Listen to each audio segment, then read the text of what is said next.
গল্পস্রোত চ্যানেলে আপনারা শুনছেন সেলিনা হোসেন রচিত উপন্যাস কাঁটাতারে প্রজাপতি।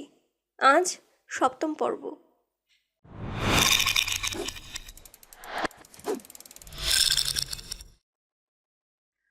সন্ধ্যার আজান পড়ার সঙ্গে সঙ্গে আছিয়ার রাতের রান্না শেষ হয়।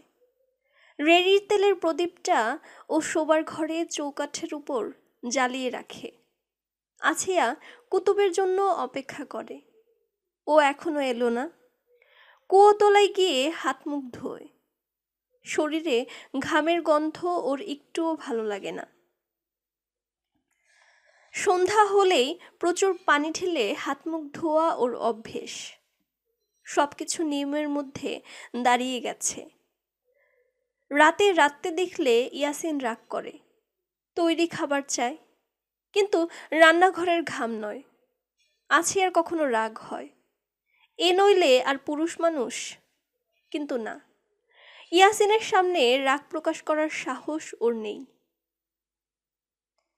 ইয়াসিন দাবাড়িয়ে রাখে, মাথা তুলতে দেয় না। জমির উদ্দিন সহজ মানুষ ছিল, জোর জবরদস্তি খাটাতো না। কথা বলে আরাম পেত, কখনো হাসি তামাশাও করত। ইয়াসিনের ওইসব বালায় নেই। চাই ভোগ, চাই অধিকারের প্রতিষ্ঠা। আইনমাফিক অধিকার না হলেও কিছু এসে যায় না।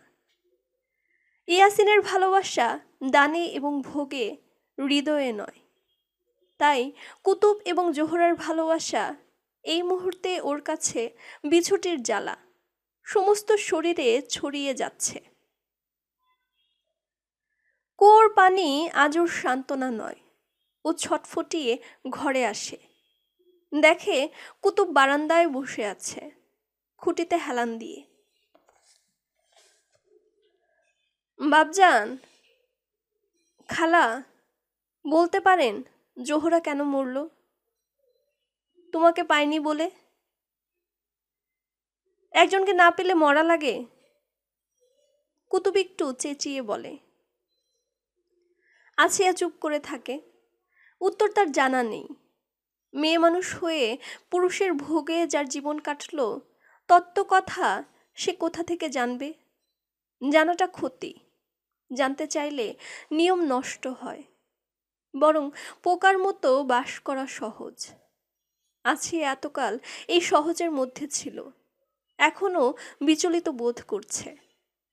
কুতুবের সামনে থেকে সরে পড়ে, নারকেলের নাড়ু এবং মুড়ি নিয়ে আসে। খাও বাপজান। কুতুব মুড়ির ডালা টেনে নেয়।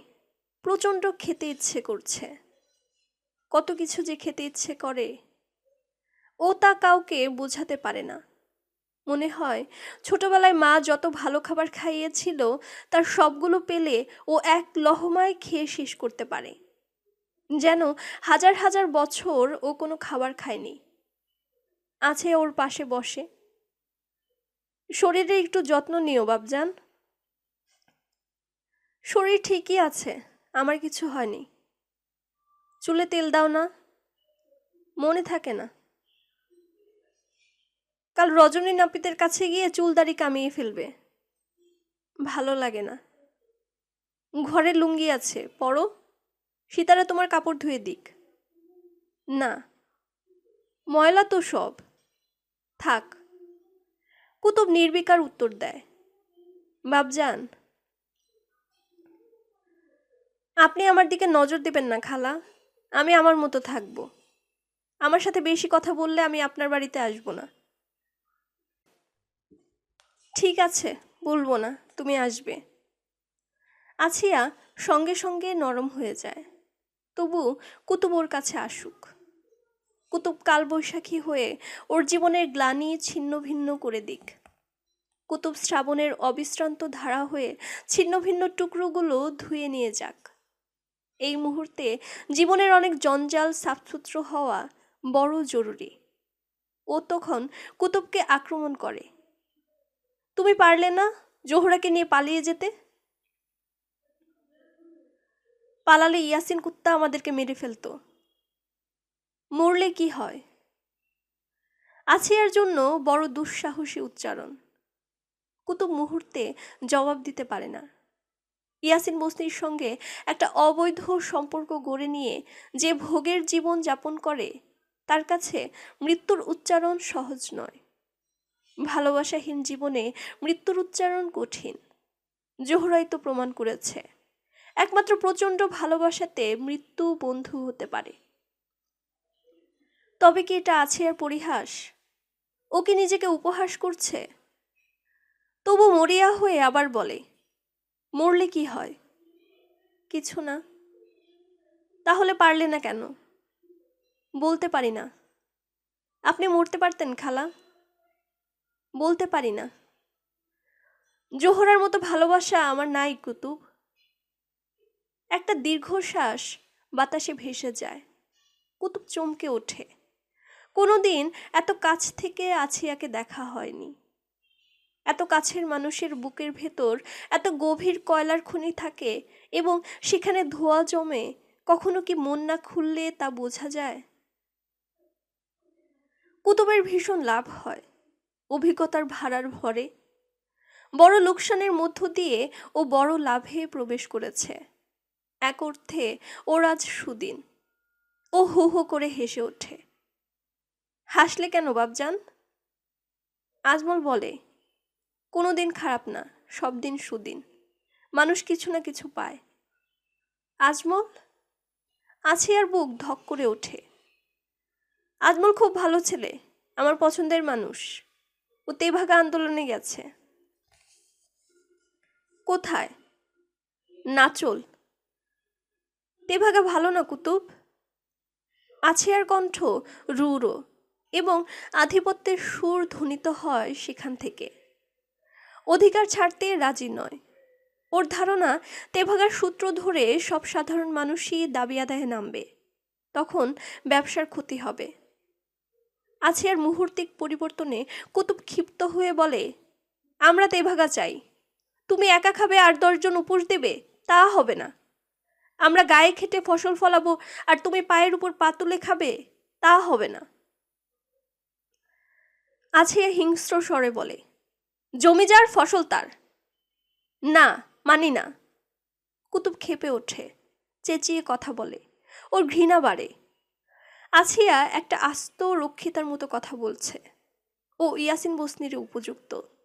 ভালোবাসার জন্য বেদনা থাকলে কি হবে? স্বার্থের ক্ষেত্রে দুজনই এক। বাপজান, আমি গেলাম। ভাত খাবে না? না। কুতুব দ্রুত পায়ে উঠোন পেরিয়ে আসে। অন্ধকারে ওকে আর দেখা যায় না। অন্ধকার রেশমি সুতো হয়ে আর গলার চারপাশ বেষ্টন করে। ওর মনে হয় আজমলের ঠান্ডা চাউনি কুতুবকে গ্রাস করেছে। যেটা দেখে ও ভয় পায়, সেটা কুতুবের জন্য উদ্ধার। সেজন্যই ইয়াসিনকে কুত্তা বলে আর আজমলের জন্য ভাতের থালা অপেক্ষা করে। ওর মেজাজ খারাপ হয়ে যায়। অকারণে সিতারাকে, তাহেরকে বকাবকি করে। তারপর নিজেও না খেয়ে শুয়ে পড়ে। খুব ভোরবেলা ঘুম ভাঙলে নিজেই রেড়ির পাতা উঠাতে যায়। এখন পলুকে গোটা পাতা দিলেই চলে। খুব ছোট থাকতে কচি পাতা কুচি কুচি করে কেটে দিতে হয়। সেই সময় খুব ঝামেলা হয়। পাতা তুলে এনে আছিয়া পান্তা খেতে বসে। মাথাটা কেমন ভার লাগছে। রাতে বারবার ঘুম ভেঙে গেছে। আজেবাজে স্বপ্ন দেখে ভয় পেয়েছে। গলা শুকিয়ে কাঠ হয়ে গিয়েছিল। ইচ্ছে হয়েছিল সিতারাকে ডাকে, কিন্তু সাহস হয়নি। গতরাতে ওর কেন এত ভয় করলো ও বুঝে উঠতে পারে না। এখনো মন থেকে সব কিছু ঝেড়ে ফেলে। দিনের বেলায় ওর সাহস ফিরে আসে। ও জানে, মনের মধ্যে বাজে কথার বোঝা চাপিয়ে রাখলে কাজ নষ্ট হয়। কাজ নষ্ট করতে ও একটুও রাজি নয়। এজন্য গায়ের লোকে বলে, আছিয়া হিসেবি মেয়ে লোক। ওর হিসেব নাকি ভুল হয় না। হিসেব ভুল করলে কি এত বড় ব্যবসা চালানো সহজ হতো? জীবনের হাল শক্ত হাতেই ধরা উচিত। পড়ে পড়ে মার খাওয়ার কোনো মানে হয় না। এই মুহূর্তে কুতুবের উপর ওর রাগ হয়। হারামজাদা তেভাগার কথা বলে। কিছুতেই না, জমে যার ফসল তার। কথাগুলো মনে মনে আওড়ায়ও, কিছুতেই ঝেড়ে ফেলতে পারে না। এই কথার মধ্য দিয়ে শক্তির সঞ্চয় করে। কিসের সমান অধিকার? ছোট লোকেরা ছোট লোকই থাকবে। একে একে সুতো কাটুনিরা আসছে। হরমোন চালাঘরে ঢুকলো, টাকনি নিয়ে বসেছে। হরমোন কি দাবি করলে আছিয়ার সমান সমান হবে? কখনো না। ওর রক্ত চিরবির করে। সীতারা বড় কড়াইয়ে পানি দিয়ে চুলোয় জাল বসিয়েছে। আছিয়া নিজে পোকা সেদ্ধ করে। এই সেদ্ধ করার উপর সুতার গুণাগুণ অনেক নির্ভর করে। সেজন্য ও কাউকে ভরসা করে না। আর এ কাজে ওর আন্দাজ দারুণ, কখনো এদিক ওদিক হয় না। ও পিঠের উপর ছড়িয়ে পড়া চুল খোপা করতে করতে রান্নাঘরে আসে। মেজাজ একদম খারাপ। হরমোন গতকালের রেখে দেওয়ার কাজ শুরু করেছে। ভর্তি তক্তি থেকে সুতো লাটাইয়ে জড়িয়ে লাছি করছে। এরপর রোদে শুকনো হবে। শরীফা সেদ্ধ গুটির মাথায় আঙ্গুল দিয়ে আস্তে আস্তে ফাঁক করে ভেতর থেকে কঠিন খোলসটা বের করছে। রমিজা কাঠিতে সুতো পেঁচাচ্ছে। ৮-১০টি এন্ডের গুটির আঁশ ছাড়িয়ে একই কাঠিতে পেঁচিয়ে জমা করা হয়। তারপর তক্তিতে সুতো পাকায়। সুতোগুলো যাতে শক্ত থাকে এবং গায়ে গায়ে লেগে না যায়, এজন্য সামান্য পানি ছিটিয়ে দিয়ে ভিজিয়ে রাখতে হয়। ভেজা অবস্থাতেই সুতো পাকানো হয়। তবে বেশি সময় জমাট অবস্থায় থাকলে পচে যায়। তাই বেশ কিছুটা সুতো উঠলেই তক্তি পাল্টে নিয়ে অপরটিতে সুতো কাটার কাজ চলে। হরমোন দ্রুত হাতে লাটাইয়ে সুতো উঠাচ্ছে। ওর কাজ সূক্ষ্ম।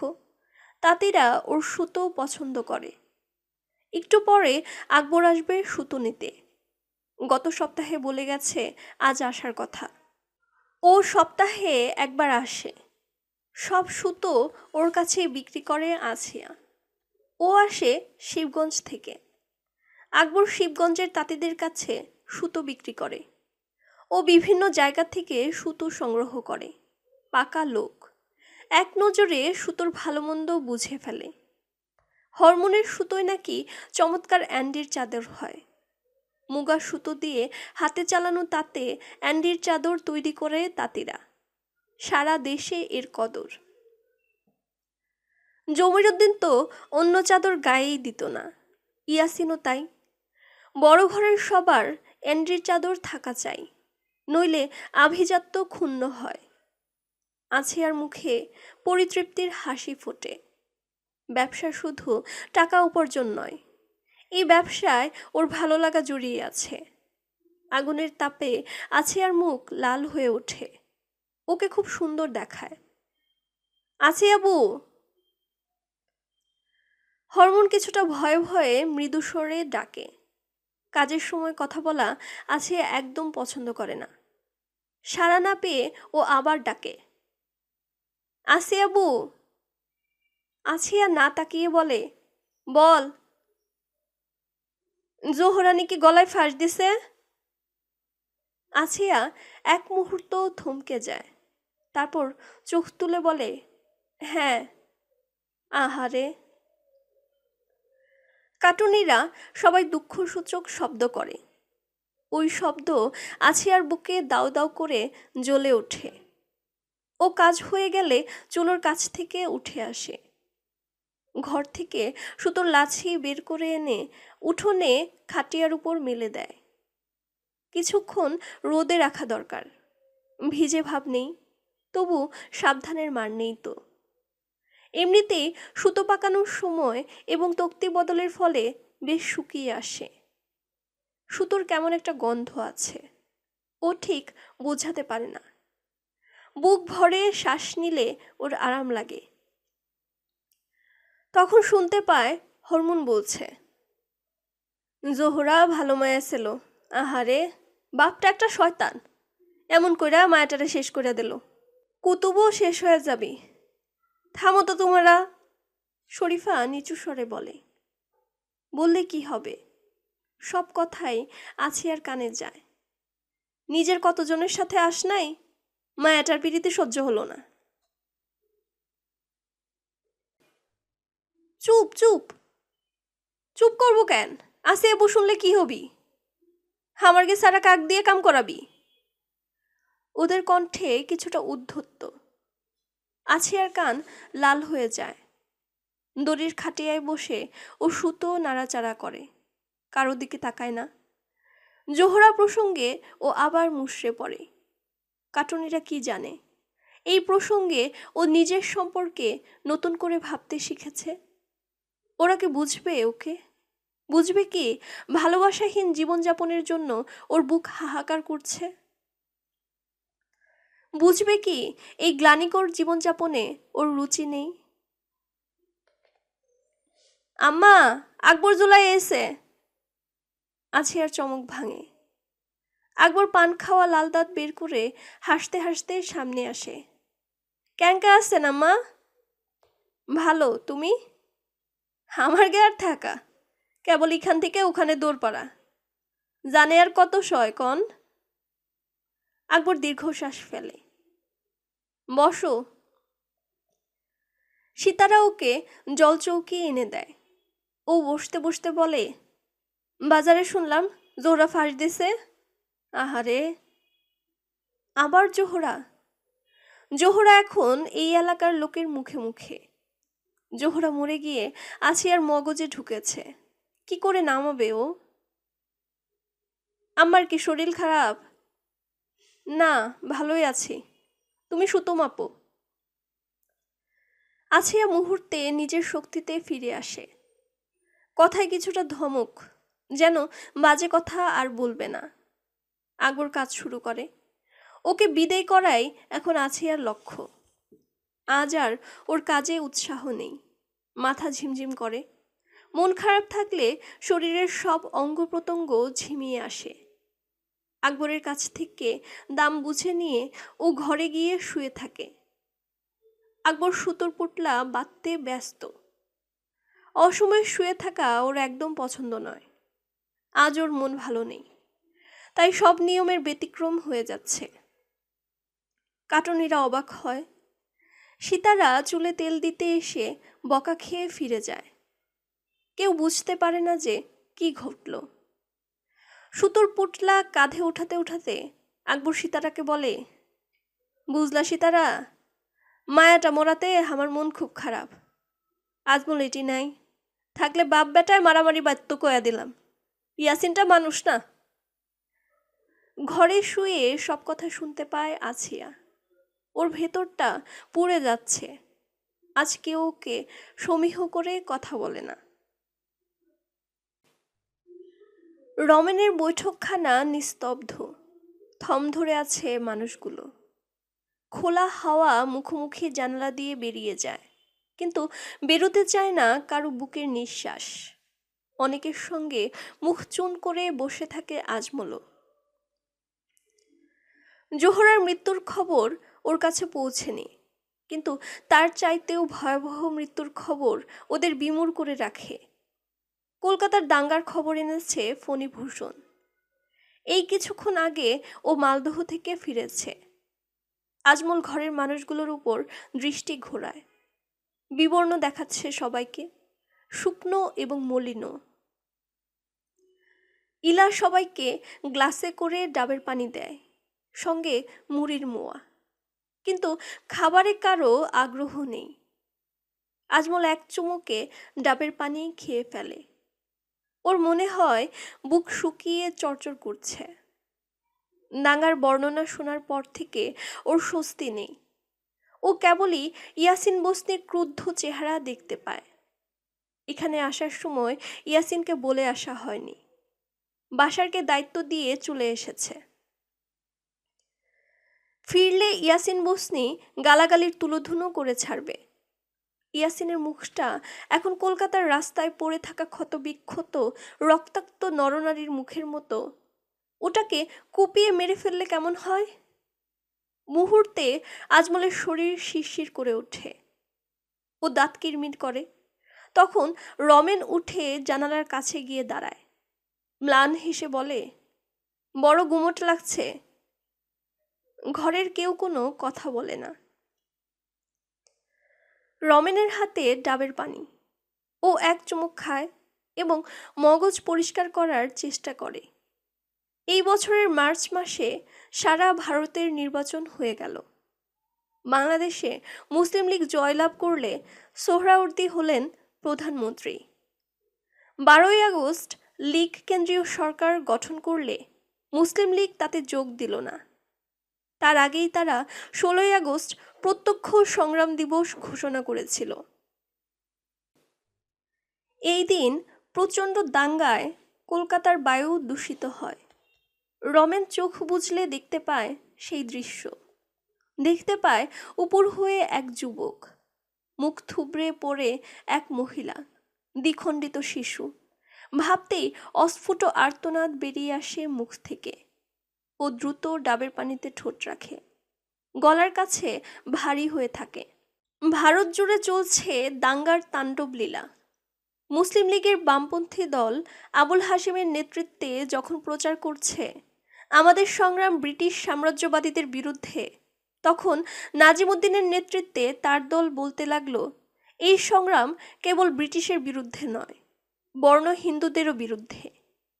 রমেন মনে মনে ভাবল, দেশ বিভাগ তাহলে অনিবার্য। ফণিভূষণ উঠে দাঁড়ায়, ঘরে ফেরে। ভালো লাগছে না কিছু। রমেন কাছে এগিয়ে আসে। আমাদের সতর্ক থাকতে হবে, গায়ে যাতে এমন পরিস্থিতির সৃষ্টি না হয় সেদিকে খেয়াল রাখতে হবে। ফণিভূষণ মাথা নাড়ে।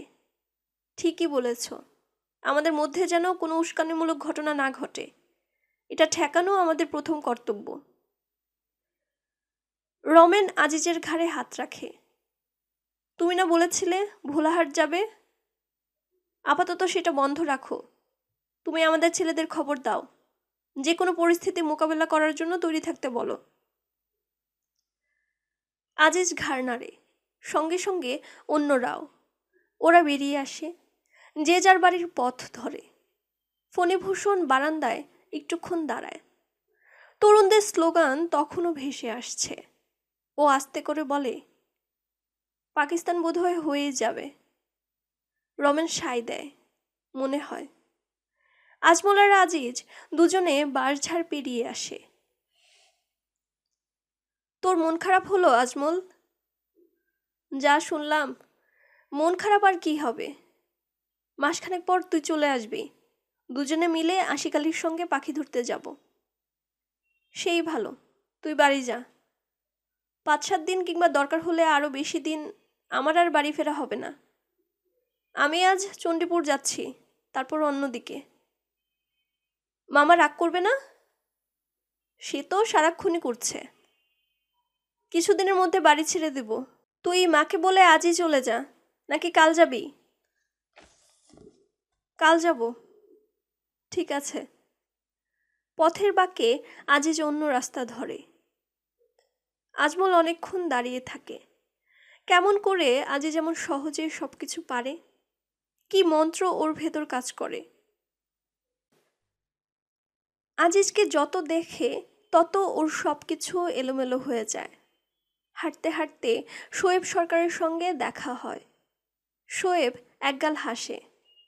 কেমন আছেন আজমল ভাই? ভালো, আপনি? দিন কেটে যায়। নতুন গান বাঁধলেন কিছু? হ্যাঁ, শুনবেন একটু? শুনবো। দুজনে পথের পাশের অর্জুন গাছের নিচে এসে বসে। শোয়েব ওর উপর তাল ঠোকে, তারপর গুনগুন করে, শেষে গলা ছেড়ে দেয়। স্বপন দেখেছি হবে হবে হবে, কি যে হবে বুঝতে পারে না, জানতে এলাম সবে। এইটুকু গেয়ে ও থেমে যায়। কেমন লাগছে? ভালো, খুব ভালো। থামলেন কেন? শোয়েব এবার গলা চড়িয়ে দেয়। শশী মন্ত্রী ভি রাজা, কপালে কি আছে সাজা, উড়ে স্বরাজের ধ্বজা, আগুন কি আর নিভে। চমকে ওঠে আজমল। শোয়েব স্বরাজের কথা বলছে? তাহলে দেশ কি স্বাধীন হয়ে যাচ্ছে? ব্রিটিশ রাজ শেষ হতে চলল? এখন চড়া গলায় শোয়েবের গান টুকরো টুকরো হয়ে ছড়িয়ে যায়। উড়ে স্বরাজের ধ্বজা, আগুন কি আর নিভে? আজমলের বুক ধুকধুক করে। দাঙ্গা আর স্বরাজ শব্দ দুটো ওর মগজের মধ্যে হাতুড়ির মতো পড়ে। দাঙ্গায় সারা ভারত জ্বলছে, খবর পেয়েছে ওরা। নোয়াখালীর দাঙ্গায় জীবন দিচ্ছে হাজার হাজার নরনারী। কলকাতার পরই নোয়াখালীর দাঙ্গায় ক্ষয়ক্ষতির পরিমাণ সবচেয়ে বেশি। মহাত্মা গান্ধী নোয়াখালীতে তার সেবা কাজ চালিয়ে যাচ্ছেন। সাম্প্রদায়িক দাঙ্গার বিরুদ্ধে জনগণকে সংগঠিত করছেন। রমেন একদিন খুব ভোরে ইলাকে বলে, আমাদের আর বসে থাকার সময় নেই, দাঙ্গা প্রতিরোধে আমাদের এগিয়ে যেতে হবে। সঙ্গে সঙ্গে সাড়া দেয় ইলা, আমিও তাই মনে করি। আমাদের এখানে কিছু হয়নি, এটা বড় সান্ত্বনার কথা, কিন্তু দুর্গত মানুষের পাশে দাঁড়ানোও তো কর্তব্য। দুজনে শুকনো মুখে বারান্দায় এসে দাঁড়ায়। ভোরের বাতাস ছুটে আসে, তখনও ভালো করে আলো ফোটেনি, বাড়ির অন্যরাও ওঠেনি। আমাদের দুজনেরই ঘুম ভেঙে গেল। আমরা ঘুমোতে পারলাম না কেন ইলা? ইলা রমেনের গা ঘেঁষে দাঁড়ায়। আমাদের সামনে ঘোর অন্ধকার, তাই হবে হয়তো। রমেন ওর কাঁধে হাত রাখে। দেখো ইলা, এই যে অন্ধকার কেটে যাচ্ছে, এর একটা সৌন্দর্য আছে, কিন্তু মানুষের তৈরি অন্ধকার কি ভয়াবহ, কি নির্মম। এর কোনো সৌন্দর্য নেই। এক অস্থির যন্ত্রণায় রমণের শরীর কেঁপে উঠলে ও দু হাতেই ইলাকে জড়িয়ে ধরে। ইলা ফিসফিসিয়ে বলে, তোমার খারাপ লাগছে জানি, কিন্তু মানুষের তৈরি অন্ধকার বড় অল্প সময়ের জন্য। আমাদের ক্ষমতা আছে সেটা দূর করার। চলো বাগানে একটু হেঁটে আসি। দুজনে হাত ধরে বাগানে নামে। এর দুদিন পরই কমিউনিস্ট পার্টির পক্ষ থেকে ডাক এলো যে নোয়াখালীর দাঙ্গা বিধ্বস্ত এলাকায় সেবা ও পুনর্বাসন কাজে যেতে হবে। ওরা একদিনও সময় নষ্ট না করে রোহনপুর স্টেশন থেকে ট্রেনে উঠল।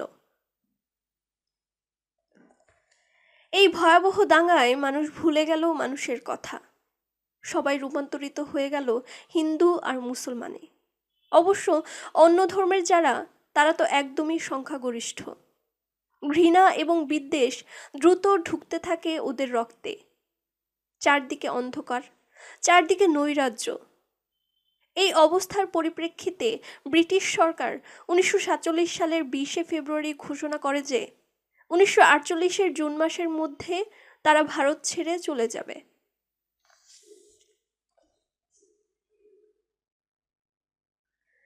বিলভাতিয়া পেরিয়ে সোনা মসজিদ যেতে কতক্ষণ লাগবে অনুমান করে নিয়েই ঘর থেকে বেরিয়েছে আশিক আলী। এখনো সূর্য ওঠেনি, শীতের বেলা, চারদিকে হালকা কুয়াশার মোড়ক।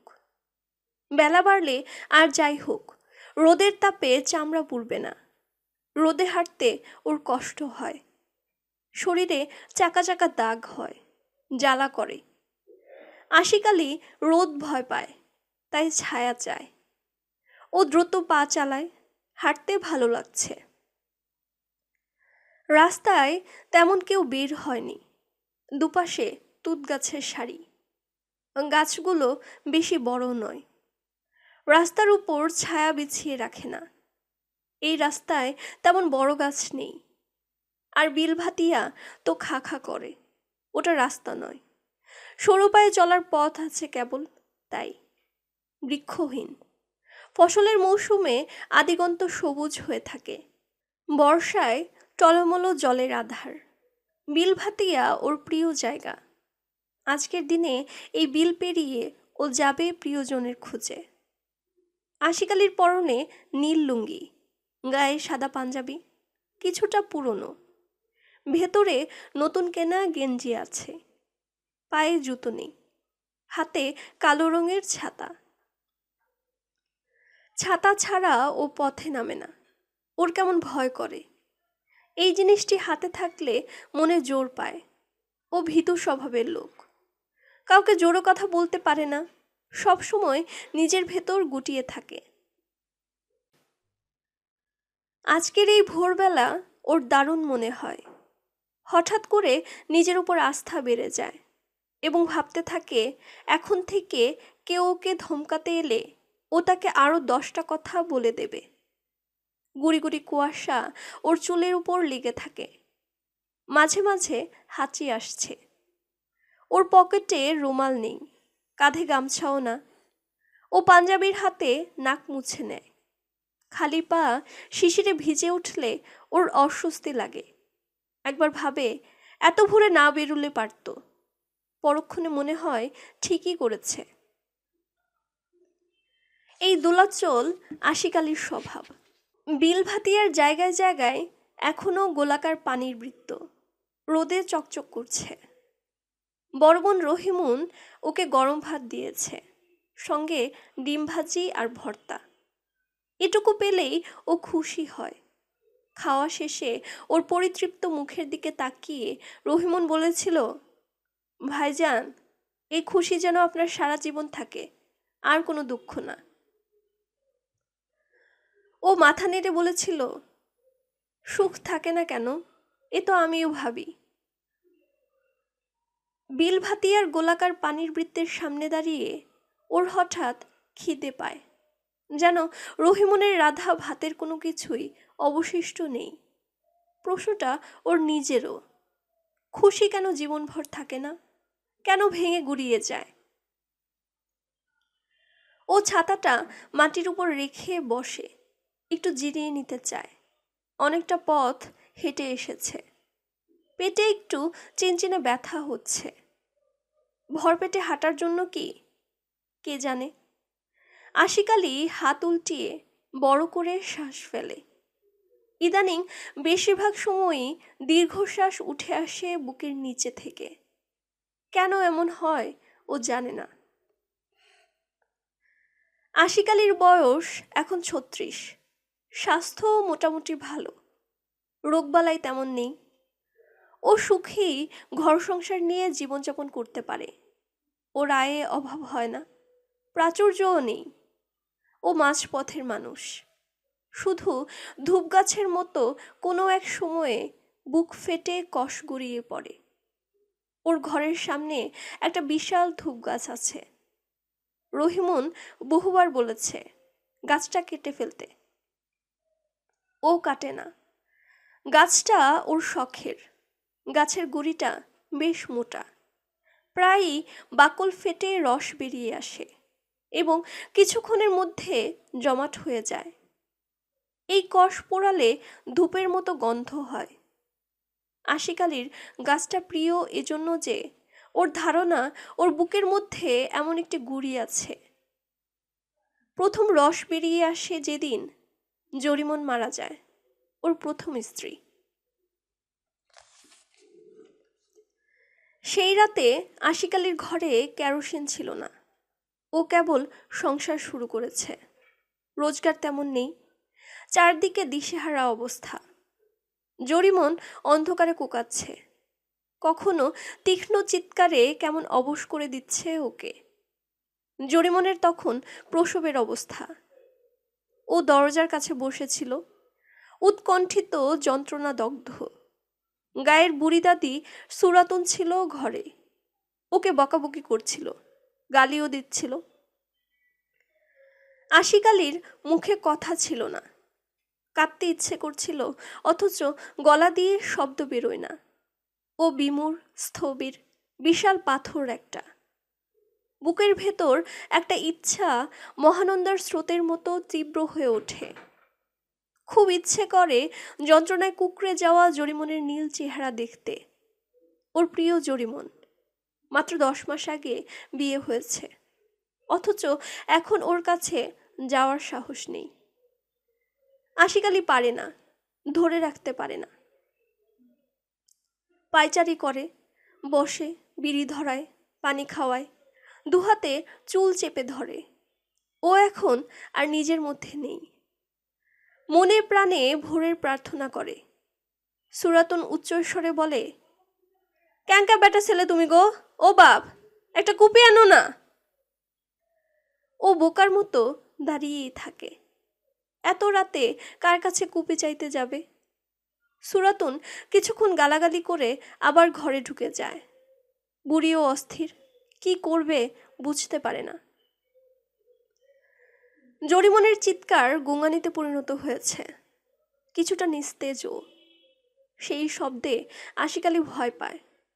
ওর অস্থিরতা জমাট বেঁধে ওঠে। ভোরের আলো ফুটতেই সেই অস্থিরতা থেকে রস ঝরে। ও ফুপিয়ে কাঁদে, জরিমন আর নেই। সন্তান প্রসব না করেই মরে গেছে, নিয়ে গেছে ওর স্বপ্ন আর স্বস্তি। ও জলের ধার থেকে উঠে পড়ে। ঝকঝকে রোদ উঠেছে বিলভাতিয়ার উপর। ও ছাতা খুলে নেয়। একে দুয়ে লোকজন আসছে বিলে, কেউ গরু নিয়ে, কেউ পাখি ধরতে, কেউ মাঠ পাড়ি দিয়ে অন্য কোথাও যাচ্ছে। ও হাঁটতে শুরু করে, এখনো অনেকটা পথ বাকি। এই সময় বিলভাতিয়ায় হাজার হাজার শীতের পাখি আসে। মাঠে এমন করে বসে থাকে যেন সহস্র কুচুরিপানার ফুলে ভরে আছে বিলের জল। এসবই ওর পরিচিত দৃশ্য, তবু আজকের সকালের সবকিছু ওর ভালো লাগছে। আজ ওর শুভ দিন। শুভ দিন? চমকে ওঠে ও। শব্দটা যেন রাবেয়ার মুখ থেকে বের হয়েছে। জরিমনের মৃত্যুর বছর দুয়েক পর রাবেয়া ওর ঘরে আসে। ওর অভ্যাস ছিল শুভক্ষণ, শুভযাত্রা, শুভ দিন ইত্যাদি হিসাব করে কোনো কিছু করা। এসব আশিক আলীর ভালোই লাগছে। একজন প্রিয় মানুষ ওর শুভাশুভের দিকে নজর রাখছে, এটা মন্দ ব্যাপার নয়।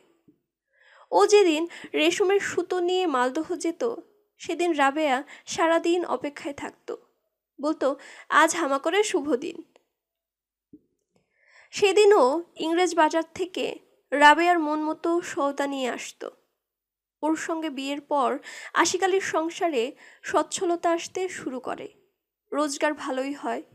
কিন্তু বিয়ের 5 বছরেও রাবেয়ার সন্তান হলো না। ও একদিন গায়ের তোরাব মিয়ার সঙ্গে পালিয়ে গেল। কবে ওদের মধ্যে ভালোবাসা হলো কিছুই জানতে পারেনি আশিক আলী। যখন জানলো তখন সব শেষ। সেদিন চাঁপাইনবাবগঞ্জে গিয়েছিল 2 দিনের কাজে। ফিরে এসে দেখে ঘর খালি। ও উচ্চবাচ্য করেনি, কেন করবে? যার বুক থেকে ভালোবাসা নষ্ট হয়ে গিয়েছিল তাকে নিয়ে আর টানাটানি কেন? জেনেছিল ওরা শিবগঞ্জে আছে, তোরাব মিয়া দোকান চালায়। ও আবার একা হয়ে পড়ে। বিলভাতিয়ার আদিগন্ত সবুজের দিকে তাকালে রাবেয়া ওর বুকের ভেতর শীতের পাখি হয়ে যায়। কিছুতেই বুঝতে পারে না যে ও তো ভালোবাসতেই চেয়েছিল, পালিয়ে গেল কেন তবে? আশিক আলী হঠাৎ করে শরীর ঝাঁকি দিয়ে দ্রুত পা চালায়, যেন সব কিছু ঝেড়ে ফেলতে চায়। না ফেলেই বা উপায় কি? বাঁচতে তো হবে। রাগ না, দুঃখ না, এক ধরনের উদাসীনতা পেয়ে বসেছিল ওকে। কখনো অভিমান কণ্ঠ ছাপিয়ে উঠলে ও বলতো, রাবেয়ার দিনগুলো শুভ দিন হোক। এজন্য গায়ের লোকে ওর প্রতি বিরূপ হয়, কটাক্ষ করে, বাঁকা সুরে কথা বলে, বলে ও নাকি পুরুষ না। আশিক আলী বিলভাতিয়ার মাঝ বরাবর দাঁড়িয়ে হো হো করে হেসে ওঠে। মনসুর আলীর কণ্ঠ শুনতে পায়, মরদ মানুষের রাগ থাকবে না কেন? হে, রাগ দেখাও, দাপট দেখাও, নইলে পুরুষ কি? সত্যিই তো, এই গায়ের সব পুরুষ তেজের সাথে দাপটের সাথে ঘর করে গেল, ও পারল না। ও কেবলই ভালোবাসতে চেয়েছিল, কিন্তু ধরে রাখতে পারল না। ভালোবাসা ওর জীবনে ধূপের কষের মতো জমাট, কঠিন হয়ে যায়। আশিক আলীর বুক আবার তৃষ্ণার্ত হয়ে ওঠে। জীবন তো একটাই, পেতে চায় অনেক কিছু, শূন্য হাতে মরব কেন? ভীতু স্বভাবের আশিক-আলী এই একটি জায়গায় সাহসী এবং দুর্বিনীত। ওর খোঁজার শেষ নেই। রাবেয়ার পর ও পেয়েছিল সাহারাকে, করিম শেখের সুন্দরী মেয়ে। অনেক টাকা পণ দিয়েছিল শ্বশুরকে। সাহারাকে ওর চাই। ও শুনেছিল সাহারার অন্যত্র ভালোবাসা আছে। এ বিয়েতে ও রাজি নয়। তবু নিজের জেদে অটল ছিল। সাহারার ডাগর চোখ ভুলতে পারে না। শুধু একবার, এক নজরই তো দেখেছিল ওকে রোহনপুর যাওয়ার পথে লঞ্চে। তারপর খোঁজ করে করিম শেখের বাড়ি গিয়েছিল। টাকার জন্য করিম শেখ রাজি হয়ে যায়। আশিক আলী ভেবেছিল কাঁচা বয়সের এইসব বোন দেয়া নেয়া বিয়ে হলে ঠিক হয়ে যাবে। কিন্তু সাহারা অদ্ভুত ধরনের মেয়ে, জেদি, একরোখা। বিয়ের রাতে ওকে ছুতে দেয়নি। তার পরদিন না, তার পরদিনও না, তৃতীয় দিন পা জড়িয়ে ধরেছিল। হামাক সারা দেন, আমি কামেলের কাছে যামু। কামেল? আশিক আলী বিস্ময় বোধ করে। ওকে আমি ভালোবাসি। আশিক আলী স্থির চোখে সাহারাকে দেখে। ডাগর চোখ জলের স্পর্শে আরো মোহনীয়। ওক সারা আমি বাঁচমু না। আশিক আলী চমকে ওঠে। ভালোবাসা কি এমন? ওর জীবনে এমন কেউ আসে না কেন যে বলবে আশিক আলী ছাড়া ও বাঁচবে না? আশিক আলী ছাড়া ওর জীবন মিথ্যে। ওর হৃদয় দুঃখে ভরে যায়। ও আস্তে করে পা ছাড়িয়ে নেয়। উঠো, তুমি যা চাও তাই হবে। সাহারা ওর বুকে গেথে আছে, তীব্র রোদের মতো। ওর চামড়া পুড়িয়ে দেয়। ওকে কিছুতেই ভুলতে পারে না। সাহারা ওর আকাঙ্ক্ষা বাড়িয়ে দিয়েছে। ওর মতো একজন নারী চায় আশিক আলী, যেন ভালোবাসার জন্য সব কিছু উপেক্ষা করতে পারে। সেই ঘটনার পর ও সাহারাকে তালাক দিয়ে বাপের বাড়িতে দিয়ে আসে। এমনকি পণের টাকাও ফেরত চায়নি। কামেলের সঙ্গে এখন ঘর করছে ও। আশিক আলীর মাঝে মাঝে ইচ্ছে করে ওই সুখের সংসার দেখে আসতে। সাধ পূরণ আর হয় না। অনেকটা পথ এসে গেছে ও, আর অল্প বাকি। তবু কেমন ক্লান্তি লাগছে। মাঠ জুড়ে কলাইয়ের ডাল লাগিয়েছে চাষিরা। ও ক্ষেতের ধারে পা ছড়িয়ে বসে। এইটুকু পথ যেতে ওর ভয়ও করছে। কেমন করে পেরোবে পথটুকু? গিয়ে কি তাকেই পাবে যাকে ও খুঁজছে? ও যাচ্ছে রুস্তম মৃধার বাড়ি। মৃধার মেয়ে রেহানার সঙ্গে ওর বিয়ে ঠিক হয়েছে। ওর মামাতো ভাই হারেস সব ব্যবস্থা করেছে। ওকে কোনো ঝামেলা পোহাতে হবে না।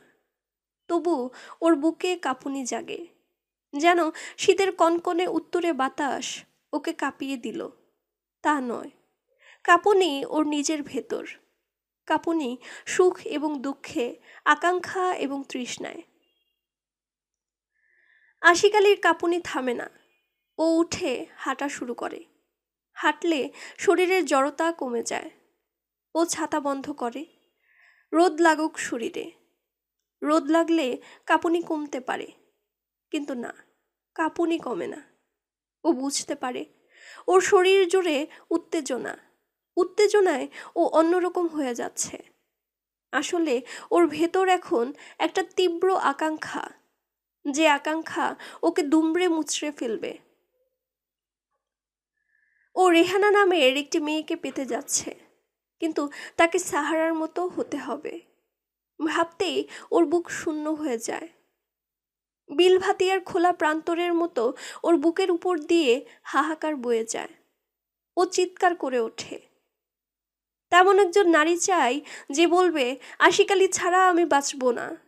আশিক আলী ছাড়া আমার জীবন মিথ্যে। ধন্যবাদ সকলকে এতক্ষণ সাথে থাকার জন্য। যারা আমাদের চ্যানেলটি সাবস্ক্রাইব করেছেন তাদের সকলকে অসংখ্য ধন্যবাদ। যারা এখনো করেননি করে ফেলুন এবং পাশে থাকা বেল আইকনটি প্রেস করে রাখুন পরবর্তী অংশ পেতে। গল্প ভালো লাগলে লাইক, কমেন্ট এবং অন্যদের কাছে শেয়ার করার অনুরোধ রইল।